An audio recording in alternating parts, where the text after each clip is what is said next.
Greetings, my friends and fellow rebels. Welcome to the woods.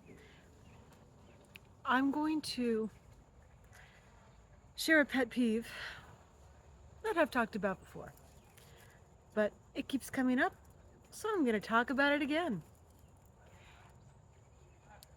There are many people who are in the process of learning that there's more to reality than they thought, opening their eyes, so to speak, and looking around the world and being amazed at what they see. And while this is fantastic and wonderful, there's also aspects to it that are difficult for those of us who have been living in a spiritual centric world for a very long time. I have been watching, observing, listening to a famous person with a big platform who doesn't know me from Adam, who likes to share his thoughts because, as I have pointed out, when you share your thoughts with someone, you get feedback on an energetic level that allows more ideas and inspirations to unlock so that you are able to learn more, become more, do more. And this person has partnered with someone who's spiritual minded, or as he might say, a woo woo person. So, this person who's always been very centered in logic and science and critical thinking of a mental nature. And the woo woo is acknowledged, but it's not going to affect the great brain power of this famous person.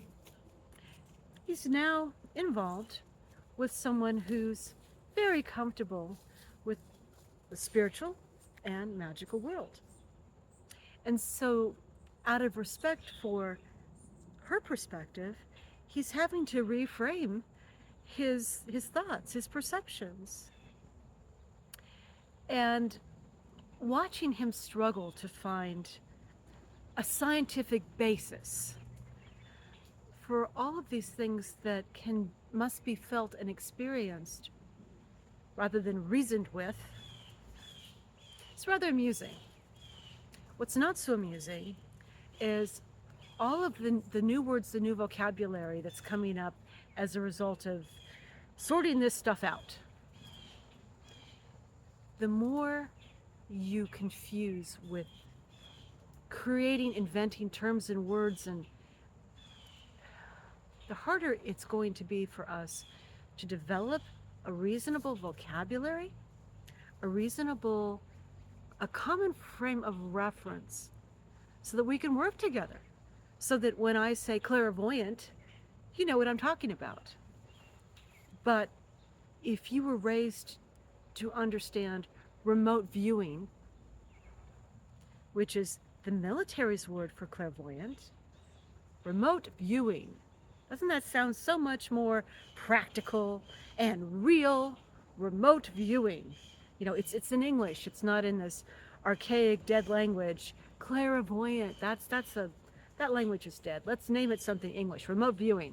Better yet, let's call it something that has absolutely no relationship to what we're talking about. RV. Yeah, we'll call it RV. Remote viewing. Yeah, RV. You know, because the RV vehicles and the RV, there's all sorts of things that RV can mean. And when you accept RV for one term, you can accept it for another because RV sounds so reasonable. You're trying to explain away the magic, folks. You're trying to explain away the fact that once, in the not very distant past, all of these things were considered unreal. Insanity, lunacy, crazy. But they are and always have been real. We've simply dumbed ourselves down to the point that we were unaware of everything around us. Well, everything higher than this level. We're going to stick to this level. So when things happen, oh, that was just an accident. That was just nature. That was God's will. You won't know the real process, the real action and reaction. You won't know what really happened because you're narrowing yourself to this small little box. Religions like to put us in a small little box that they can control. They can move the boxes around and they can change their shape a little bit here and there, and they can control the box. But when we're out of the box, they can't control us at all. And if you want to be a sovereign soul, you want to be out of the box. So, these folks that are discovering reality. Woo, reality. We'll put practical names. Remote viewing. Practical names. And every once in a while, I'll see a name shift. Everybody and their cousin has a soulmate. Oh, I have a soulmate. Oh, yes, he's my boyfriend. He's my soulmate. No, you don't have a soulmate. Most of us don't have a soulmate who's here and can be with us now. Most of us don't. Most of us don't want to. It's messy. So when the term soulmate became overused, it shifted. It's twin flame. Oh, I have a twin flame. And that started, it hasn't gotten overused quite yet to the point where people are dropping it and shifting to another. But wouldn't it be nice if we actually had a good definition of what all of these things mean? Wouldn't it be nice if people would stop renaming things as if they had just discovered something because they can't handle true history, where these things came from? The fact that a few generations ago, there were societies in which all of these things that we think are strange and new and amazing were normal aspects of everyday life. Could our ancestors talk to animals? Some of them could. Our ancestors needed to work side by side with other species to make their lives better. They didn't have cars, they had horses. And if you could communicate with that horse, you can get where you needed to go. You can do the things that you needed to do in partnership with the horse that made both of your lives better. People didn't say, oh, I talk to horses, look, because, our spirituality, it's in a box. It's a narrow box. So you can't talk about what you could do. You can't admit to it. But the people who could communicate that way, it was understood that it's possible to do, it's reasonable to do, and it's real. Just like the people who can communicate with their dogs. Dogs have been used by humans as protection, to hunt, to find. They have worked side by side. They have protected the household from rats. They've protected us from big predators. They have been beautiful and loyal companions for generations and generations and generations. Yes, some of us are very good at communicating with them. And some of us have known forever that that's possible. And when you believe it's possible, you make the gift stronger.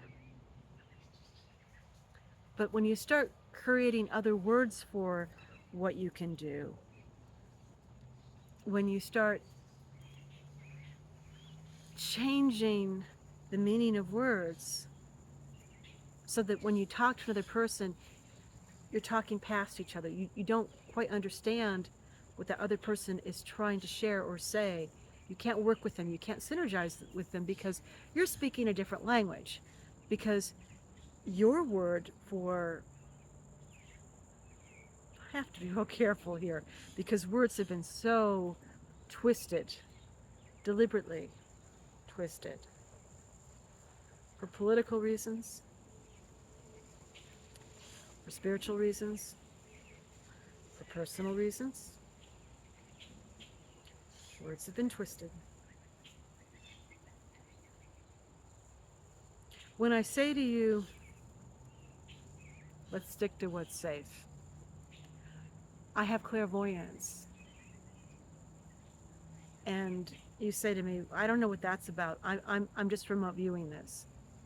And I'm telling you, I can help you remote view it. And they say, well, have you had remote viewing classes?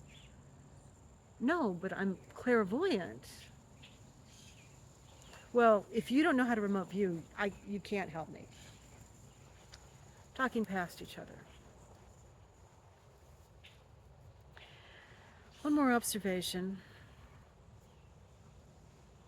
It would be nice if we could learn how to work together. It'd be nice if we had a common language. Let's stop making things up.